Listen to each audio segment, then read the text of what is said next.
বন্ধুরা, আমার নাম সিমরান এবং বাড়িতে সবাই আমাকে সীমা বলে ডাকে। আমাদের পরিবারে শুধু দুটি বোন, যার মধ্যে আমি ছোট।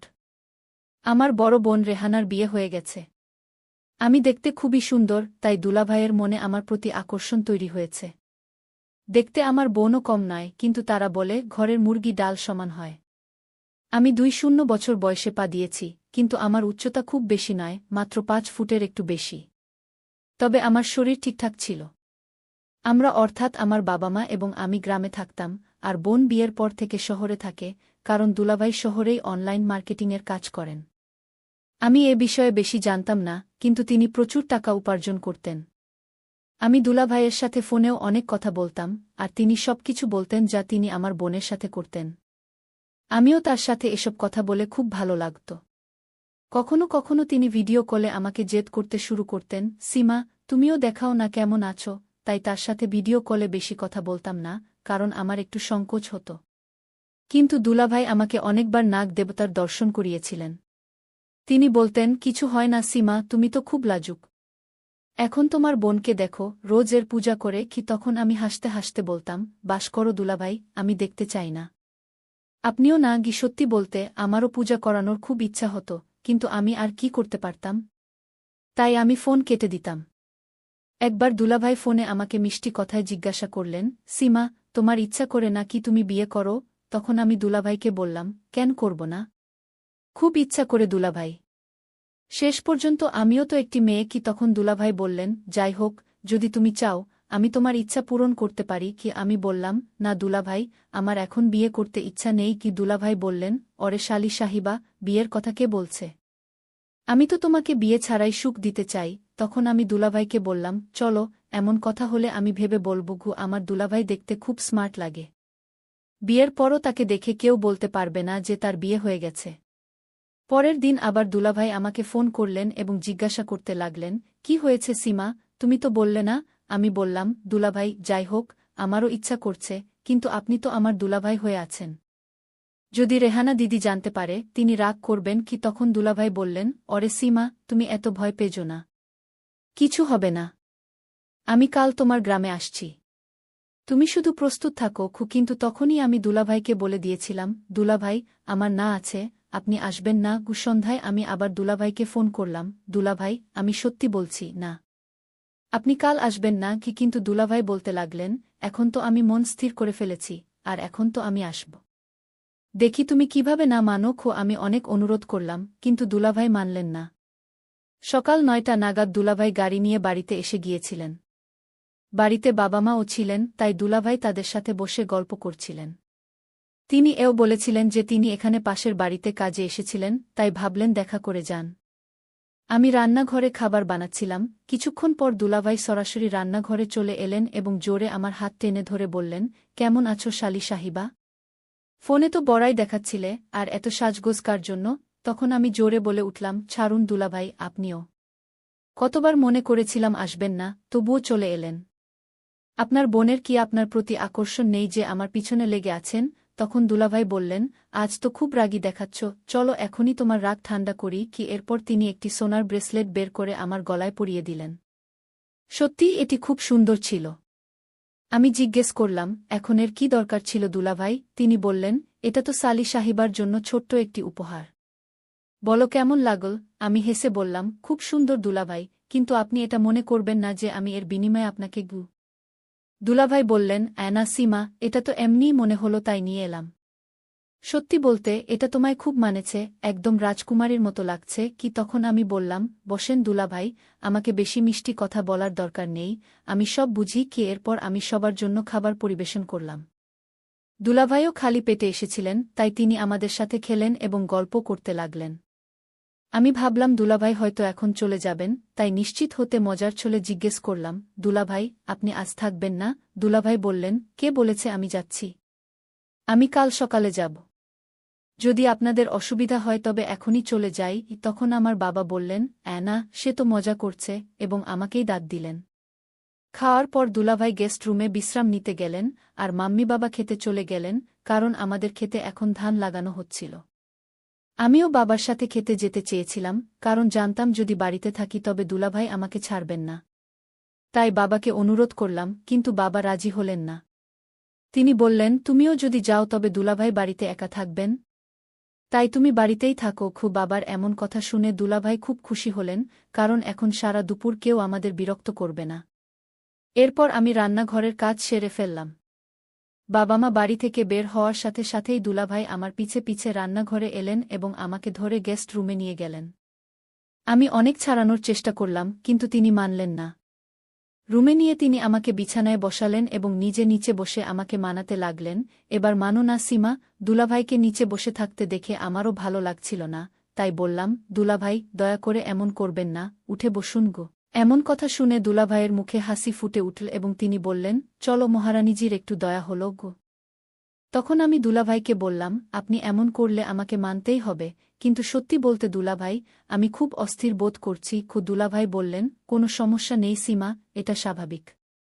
প্রথমবার সবারই হয়। আর তুমি অস্থির অবস্থায় আরও সুন্দর লাগছ। তখন আমার কপালে একটু ঘাম দেখা দিয়েছিল। দুলাভাই যখন শুরু করতে যাচ্ছিলেন, ঠিক তখনই রেহানা দিদির ফোন এলো। দুলাভাই তাড়িঘড়ি ফোন কেটে দিলেন। এরপর আবার রেহানা দিদি ফোন করলেন। দুলাভাই আবার কাটতে যাচ্ছিলেন, কিন্তু আমি তার হাত থেকে ফোন নিয়ে রিসিভ করলাম। ফোনে দিদি রেগে বললেন, কি হচ্ছে, তুমি ফোন ধরছ না কেন? আমি উত্তর দিলাম, দিদি, আমি সিমরান বলছি। দিদি বললেন, আচ্ছা, কেমন আছ সীমা? আর মাম্মি বাবা কেমন আছেন? আমি দিদিকে নমস্কার জানিয়ে বললাম, আমি ভালো আছি দিদি, আপনি কেমন আছেন? দিদি বললেন, আমি ভালো নেই, তাই তো ফোন করেছি। আজ সকালে সিঁড়ি থেকে নামার সময় পা পিছলে পড়ে গিয়েছি। এটা শুনেই দুলাভাই আমার হাত থেকে ফোন কেড়ে নিয়ে দিদিকে বললেন, রেহানা, তোমার সকালেই ফোন করা উচিত ছিল। এখন কেমন আছো? বেশি আঘাত পেয়েছ? থাকো, আমি এখনই 1 ঘন্টার মধ্যে পৌঁছে যাচ্ছি। দিদি বললেন, এতটা ঘাবড়ানোর কিছু নেই। যখন কল করি তখন ধরো না, আমার কোনো চিন্তাই তোমার নেই। দুলাভাই দিদিকে সরি বললেন এবং বললেন, চলো এবার আমাকে মাফ করে দাও রানী সাহিবা, আর কখনো এমন করব না। এরপর আমি দুলাভাইকে বললাম, দিদি, আমাকে দুলাভাইয়ের বিরুদ্ধে অভিযোগ করতে হবে। দিদি জিজ্ঞেস করল, কি অভিযোগ? তখন আমি বললাম, এরা আমাকে খুব বিরক্ত করে, সব সময় নাড়াচাড়া করে। আমি এদের অনেক বকাঝকা করি, কিন্তু এরা মানেই না। এখন আপনি বুঝিয়ে বলুন। তখন দিদি বললেন, ভাই, দুলাভাইশালীর বিষয়ে আমাকে টানাটানি করো না। যাই হোক, এরা আমাকেও খুব বিরক্ত করে, তাই এদের অভ্যাস হয়ে গেছে। এভাবে বলতে বলতে সে ফোন কেটে দিল। ইতিমধ্যে দুলাভাই দাঁড়িয়ে গিয়েছিলেন এবং আমাকে বললেন, চলো, ঠিক আছে সীমা, এখন আমাকে যেতে হবে। আমি দুলাভাইকে বললাম, আরে থামো না, এত তাড়াতাড়ি কেন? এখন আমি প্রস্তুত। দুলাভাই বললেন, না সীমা, তুমি বুঝতে চেষ্টা করো, রেহানার আমার দরকার হবে। আমি দুলাভাইকে অনেক বুঝালাম, আরে মাত্র আধা ঘন্টার কথা না দুলাভাই, তারপর চলে যেও। কিন্তু দুলাভাই আমার একটি কথাও শুনলেন না। তখন আমার চোখে পানি চলে এল এবং কান্নার সুরে দুলাভাইকে বললাম, প্লিজ দুলাভাই। আমার চোখে পানি দেখে দুলাভাইও আবেগপ্রবণ হয়ে গেলেন এবং বললেন, আরে পাগলি, কাঁদছ কেন? তখনই দুলাভাই আমাকে বিছানায় বসালেন এবং বললেন, চলো, এখন হাসো। তখন আমি দুলাভাইকে বললাম, দুলাভাই, আপনি হয়তো জানেন না, আপনার সাথে কথা বলতে আমার কত ভালো লাগে। আমি আপনাকে বিরক্ত করার জন্য মানা করি। তারপর দুলাভাই আমাকে বুঝিয়ে বললেন, আমি জানি পাগলি, তাই তোমার কথায় আমার খারাপ লাগে না। চলো, এভাবে করো, তুমিও আমার সাথে চলো। এই অজুহাতে তোমার দিদির সাথেও দেখা হয়ে যাবে। দুলাভাইদের মুখে এমন কথা শুনে আমার মুখ খুলে গেল, কিন্তু আমি দুলাভাইকে বললাম, পাপা জানতে দেবেন না, তাদের কে বলবে? দুলাভাই বললেন, রেহানা সামলাবে, তুমি শুধু দ্রুত প্রস্তুত হও। এরপর আমি দ্রুত প্রস্তুত হলাম এবং যখন দুলাভাই রেহানা দিদিকে জানালেন যে আমিও আসছি, দিদিও খুব খুশি হলেন এবং তিনি পাপাকে ফোন করে বললেন। এরপর আমি এবং দুলাভাই শহরের দিকে রওনা হলাম। সারাপথ আমি দুলাভাইয়ের দিকে তাকিয়ে রইলাম।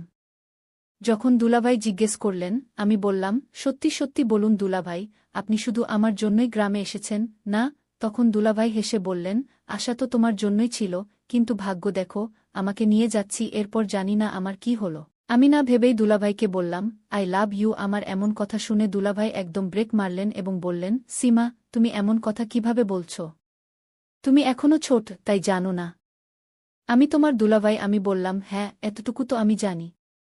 তখনই আমার আগে পিছে ঘুরছেন?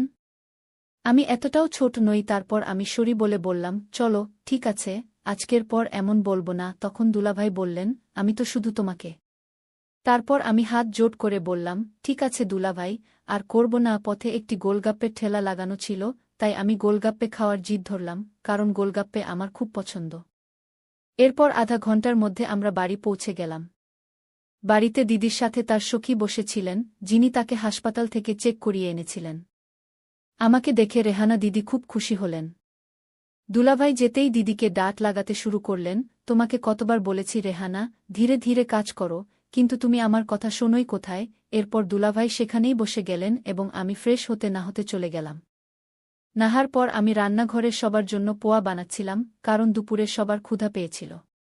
তখন রান্নাঘরে দুলাভাইও চলে এলেন এবং তিনি খুব খুশি লাগছিলেন। যখন আমি তাকে খুশির কারণ জিজ্ঞেস করলাম, তিনি বললেন, সীমা, তুমি যতটা ভালো বাইরে থেকে, তার চেয়ে লক্ষ গুণ ভালো ভিতর থেকে। তখন আমি বললাম, দুলাভাই, আমি তো আগে থেকেই এমন। দুলাভাই বললেন, কিন্তু আমি তো আজই দেখলাম তোমাকে খারাপ নজর থেকে বাঁচানোর তিলক, এবং যখন তুমি সেখানে ওটা করছিলে, তখনই আমি বুঝে গেলাম। আজ তো দুলাভাই লাইভ দর্শনই করলেন, কারণ বাথরুমে একটি জানালা ছিল। তখন আমি চোখ তুলে বললাম, দুলাভাই, দিদি সত্যিই বলে, আপনি বড় বদমাশ, কখনো সোজা হবেন না। তখন দুলাভাই আমার প্রশংসা করে বললেন, আপনার মতো বোনের সাথে থাকলে আমি সোজা হয়ে কি করব। তারপর আমি দুলাভাইকে বললাম, চলো এখন দ্রুত দিদির রুমে যাই, নাশতা করে নিই। দুলাভাই বললেন, নাশতা ভাষাটা ছেড়ে দাও, পরে করব। আগে তুমি আমার সাথে চলো। যেদিন থেকে তোমাকে এমন দেখেছি, আমার 1 মিনিটও থাকতে ইচ্ছে করছে না। তারপর দুলাভাই আমার হাত থেকে নাশতার থালা ছিনিয়ে নিলেন এবং আমাকে নিয়ে যেতে লাগলেন। আমি দুলাভাইকে থামিয়ে বললাম, আরে দুলাভাই, ছেড়ে দিন না, আপনি তো খুব জিদ করেন। আপনি জানেন না বাড়িতে দিদিও আছেন এবং তিনি জেগে আছেন। এত তাড়াতাড়ি কেন? আমরা কাজটা সন্ধ্যায় করে নেব না? যদি দিদি জানতে পারে তাহলে গণ্ডগোল হয়ে যাবে। দুলাভাই বললেন, কিছু জানতে পারবে না, তুমি শুধু চলো। তুমিই তো বলেছিলে যে এটা মাত্র আধা ঘন্টার কথা। কিন্তু ঠিক তখনই দিদি ডাক দিলেন, তোমরা দুজন রান্নাঘরেই লড়াই করতে থাকবে, নাকি নাস্তাও নিয়ে আসবে? আমার খিদে পেয়েছে। তখন দুলাভাই মেনে নিলেন, চলো, এখন জজ সাহেবের অর্ডার চলে এসেছে, তাহলে সন্ধ্যাই করব। এবং আমরা নাস্তা নিয়ে দিদির রুমে চলে গেলাম। আসার সাথে সাথেই দিদি বললেন, অভিনব, তুমি এতটা কেন বিরক্ত করছ ওই বেচারিকে? দিদির এত কথা শুনে আমিও মোহ তৈরি করে বলতে লাগলাম, দিদি, এরা আমার কথা একদমই শোনে না, সব সময় আমাকে নিয়ে ঠাট্টা করে। এখন আপনি এদের বোঝান। তখন দুলাভাই দিদির হাত ধরে বললেন, ঠিক আছে, আসলেই বাবা, আজ থেকে সব মজামাস্তি বন্ধ। এখন দ্রুত নাস্তা করে নাও, না হলে এটা ঠান্ডা হয়ে যাবে। নাস্তা করার পর দুলাভাই গোসল করতে চলে গেলেন, আর আমি এবং দিদি তার বিয়ের অ্যালবাম দেখতে দেখতে ঘুমিয়ে পড়লাম। সন্ধ্যায় আমি মেঝেতে পোছা দিলাম এবং কিছু কাজ করে দিদির আঙিনায় হাঁটতে লাগলাম। তখন দুলাভাই বললেন, সীমা, আমি বাজারে যাচ্ছি। যদি তোমার কোনো ঘরের জিনিসপত্র লাগে তাহলে বলে দাও। তখন আমি দুলাভাইয়ের সাথে মজা করে বললাম, ঘরের জিনিসপত্র তো সব আছে, কিন্তু আসার সময় আমার জন্য গুলাব জামুন নিয়ে আসবে, আমি খুব পছন্দ করি। এভাবে টাকা বাঁচালে কিছু হবে না। তখন দুলাভাই বললেন, ঠিক আছে, আজ তুমি রান্নাও করো না, আমি বাইরে থেকে নিয়ে আসব। এটা শুনে আমি আরও খুশি হয়ে গেলাম। দুলাভাইয়ের মুখে এমন কথা শুনে দিদি বললেন, আমার জন্য তো কখনো বাইরে থেকে খাবার আনেননি, এখন বোন এসেছে, তাই এত সেবা হচ্ছে। তখন দুলাভাই বললেন, এখন আমাকে অনুমতি দাও রানী সাহেবা, না হলে রাত হয়ে যাবে। দুলাভাই বাজার যাওয়ার পর আমরা সময় কাটানোর জন্য টিভি দেখতে লাগলাম। তারপর রাত 8টার দিকে দুলাভাই ফিরে এলেন, সাথে মিষ্টি এবং খাবারও নিয়ে এলেন। এরপর আমরা একসাথে বসে খাবার খেলাম এবং দুলাভাই আমাদের অনেক হাসালেন। খাবার খাওয়ার পর দুলাভাই দিদিকে রুমে নিয়ে গেলেন এবং তাকে ওষুধ দিলেন, তার মাথা মালিশ করতে লাগলেন। দুলাভাইয়ের সাথে কথা বলতে বলতে দিদির কখন ঘুম এসে গেল বুঝতেই পারলাম না, কারণ ওষুধের প্রভাবও ছিল। দিদিকে ঘুম পাড়ানোর পর দুলাভাই আমার রুমে এলেন। আমি বসে দুলাভাইয়েরই অপেক্ষা করছিলাম। তাকে দেখে আমি বললাম, আর 10 মিনিট দেরি করলে আমিও তোমাকে ঘুমিয়ে পেতাম। তখন দুলাভাই বললেন, কোনো সমস্যা নেই, তুমি তো আমি জাগিয়েই নিতাম। তারপর তিনি বললেন, তুমি 2 মিনিট অপেক্ষা করো, আমি তোমার জন্য আরও কিছু এনেছি। এ বলে তিনি রান্নাঘরে গেলেন এবং ফ্রিজ থেকে একটি বিয়ারের বোতল নিয়ে এলেন। যখন আমি দুলাভাইকে জিজ্ঞাসা করলাম, এটা কি? তিনি বললেন, কিছু না, স্বাস্থ্যের জন্য ভালো, আর একটু পান করলে তোমার কোনো অস্বস্তি হবে না। তখন আমি দুলাভাইকে মানা করলাম, না দুলাভাই, আমি এগুলো পান করব না। দুলাভাই বললেন, যদি তোমার না নিতে হয় তাহলে নিও না। আমি বললাম, আজ পর্যন্ত আমি পান করিনি, আর বাবাও বলেন যে মদ্যপান স্বাস্থ্যের জন্য ভালো নয়। তখন দুলাভাই বললেন, অরে পাগলি, তুমি কোন যুগে বাস করছ? এটা তো সাধারণ বিয়ার, এতে কিছু হয় না। আর তুমি তো দেখেছি যে আজকাল মেয়েরাও পান করে, এরপর দুলাভাই আমাকে পান করিয়েই দিলেন। আসলে এটা আমার প্রথমবার ছিল, তাই একটু অদ্ভুত লাগছিল, কিন্তু পান করার পর সব অস্বস্তি যেন উড়ে গেল। পরে দুলাভাই পূজা শুরু করলেন। দুলাভাই বলছিলেন, হবন কুণ্ডের সাইজ তো খুব ছোট সীমা। তখন আমি দুলাভাইকে বললাম, দুলাভাই, এটা তো আরও ভালো না? পুরোহিতরা তো ছোট হবন কুণ্ডই পছন্দ করেন। এরপর দুলাভাই আধা ঘণ্টা পূজা করলেন এবং পরে ক্লান্ত হয়ে গেলেন। দুলাভাই গঙ্গাজল আমার উপরই ছিটিয়ে দিয়েছিলেন, তাই আমাকে গোসল করতে হল। আমি দুলাভাইকে বললাম, কমপক্ষে এটা তো উপরে ছিটাবে না? দুলাভাই বললেন, কি করব সীমা, পড়ে গেছে। এরপর দুলাভাই তার রুমে চলে গেলেন, আর আমি গোসল করে ঘুমিয়ে পড়লাম। রাতে তো আমি কিছুই বুঝতে পারিনি, কিন্তু সকালে বুঝলাম, কারণ আমার মাথা ধরা শুরু করেছিল। এরপর আমার এবং দুলাভাইয়ের রোজের রুটিন হয়ে গিয়েছিল, পূজা ছাড়া আমাদের ঘুমই আসত না। ওদিকে দিদিও অসুস্থ ছিলেন, তাই দুলাভাইও আমার উপর নির্ভর হয়ে পড়েছিলেন।